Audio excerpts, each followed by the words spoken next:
উপস্থিত প্রেস ক্লাবের সভাপতি, উপদেষ্টা মণ্ডলী, উপস্থিত কলম সৈনিক ভাইরা, সর্বস্তরের উদ্বোধনে অংশগ্রহণকারী ভাইরা, আসসালামু আলাইকুম। সাংবাদিকতা একটি কঠিন দায়িত্বপূর্ণ কাজ। নিজের খেয়ে বনের মোষ তাড়ানোর মতো একটি কাজ। তবে মনে রাখতে হবে, সাংবাদিকতা পেশা অতীতের মতো একপেশী ভাবে আপনারা করবেন না।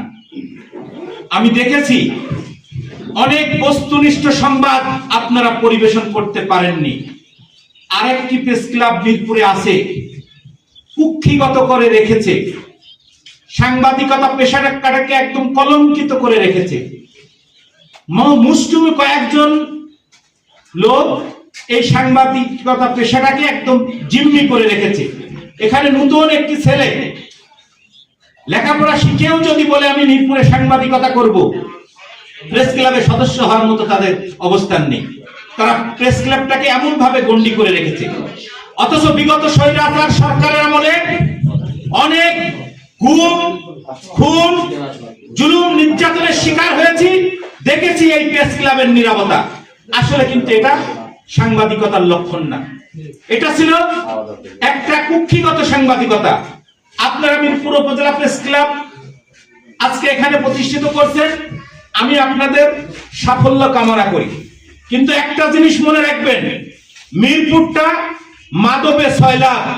আপনারা একটা জায়গায় একটু হাত দেন, শুধু প্রশাসনের দৃষ্টি আকর্ষণ করেন, দেখবেন এই মাদকটাকে মিরপুর থেকে আপনাদের একটা অঙ্গীকার নেন যে আমরা মাদক বিরোধী অভিযান করব। আপনারা যেখানেই ইয়াবা, ফেন্সিডিল এবং টাফেন্টা, বিভিন্ন মাদক সেবনকারীরা আছে এবং মাদক ব্যবসায়ীরা আছে, আপনি তাদেরকে টার্গেট করেন। আপনারা বস্তুনিষ্ঠ সংবাদ পরিবেশন করেন, দেখবেন আপনাদের সফলতা ইনশাআল্লাহ আসবে, মানুষের চোখে আপনারা আসবেন। আমি আপনাদের সফলতা কামনা করছি, কিন্তু সেই সাথে ভয় পাচ্ছি যে আপনারা বিগত যারা এই সমস্ত অন্যায়কে সহযোগিতা করেছিল তাদের সাথে আবার একত্রতা হবেন কিনা। কারণ এই সাংবাদিকতা পেশা, পুলিশ প্রশাসন এর সঙ্গে একটা কিন্তু লেজ সাপের মতো সম্পর্ক। আপনারা সেদিকটা দৃষ্টি আকর্ষণ করছে, আপনারা সেদিকটা অবশ্যই দৃষ্টি দিবেন।